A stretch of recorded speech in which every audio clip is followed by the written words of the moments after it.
Ladies and gentlemen, boys and girls, as the first speaker of SMK Thinking About the Part, I bid you all a good day. Now, I shall now explain on how digital vulnerabilities can be addressed by cyber hygiene. Now, what is digital vulnerabilities? You see, digital vulnerabilities is a weakness in any program, operating system, or service that can be exploited by web criminals for their own benefits. It's kind of like a handicap in a system which can be exploited, which can be hacked, which is susceptible to attacks like these from hackers for their own nefarious needs. Now, as the presence of digital vulnerabilities increases in an ever-advancing world, the presence of cybercriminals also increase. The types of cybercrimes in today's world are hacking, phishing, internet extortion, internet fraud, and identity theft. Now, what is cyber hygiene? Cyber hygiene, on the other hand, relates to the practices and precautions users take with the aim of keeping sensitive data organized, safe, and secure from theft and outside attacks. It is similar to regular day-to-day hygiene, in which once you exit the toilet, you wash your hands with soap as you don't want bacteria to infiltrate your body. Now, why is cyber hygiene crucial? You see, younger people reported losing money to fraud more often than older people. But when people aged 70 and above had a loss, the median loss was much higher. When it comes to imposter scams, around 20% of people reported losing money. A total of 328 million US dollars was reported loss, with a median loss of 500 US dollars. Credit card fraud has increased by nearly 23%, and all of these are incredibly worrying signs. This is why cyber hygiene is incredibly necessary in today's world, and my second and third speaker will elaborate further on that. Thank you for listening. Ladies and gentlemen, please take a look at this picture. Up there it is stated that do your part, be cyber smart, which is a slogan that completely correlates to our topic today. So there are a few methods and initiatives that we need to implement in order to keep all these cyber vulnerabilities at bay.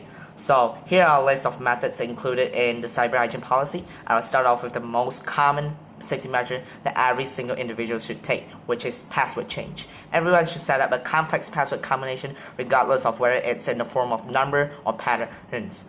Also, remember to change our passwords regularly and do not ever share our passwords to any single individual that we don't trust. Next up, everyone should update their softwares and ensure that their applications are on the latest version. New security features and bug fixes are added every single time during an update, so it will be more difficult for hackers or cybercriminals to infiltrate our system and thus sabotage it. Moreover, installing antivirus and malware software and scanning for viruses is extremely vital when it comes to forestalling the invasion of fatal viruses. All it needed was just checkups on a daily basis, just like health checkups in our everyday lives. Any potential risk that could put our devices in hot waters can be blocked. Last but not least, we need to think twice before clicking on the links or opening attachments. Look before you leap, ladies and gentlemen. Check the link thoroughly and patiently to make sure that it's not a scam or hack. Usually fake and fraudulent links will differ from an official link.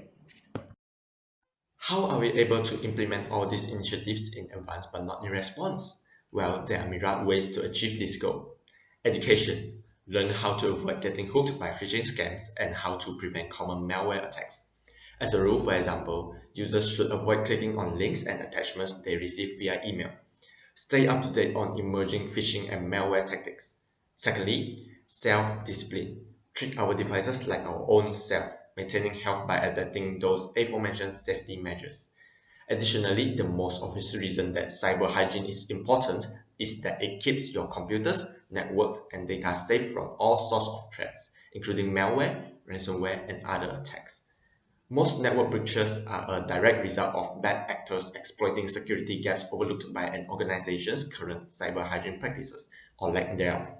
Because of this, it is vital for us to properly assess its current cyber hygiene approach, including inventorying the entire network and all software, hardware, and applications used. Maintenance is important not only because properly maintained systems run more efficiently, but because lack of maintenance leads to fragmentation, outdated programs, and other issues that reveal security gaps over time. Implementing routine maintenance procedures ensures that potential risks are spotted early and can be mediated before problems arise. So before I take my leave, I'd like to show you the results of a survey we conducted in our school. You can pause and take a look if you'd like to. The spreadsheet to our survey will be provided in the link. Thank you.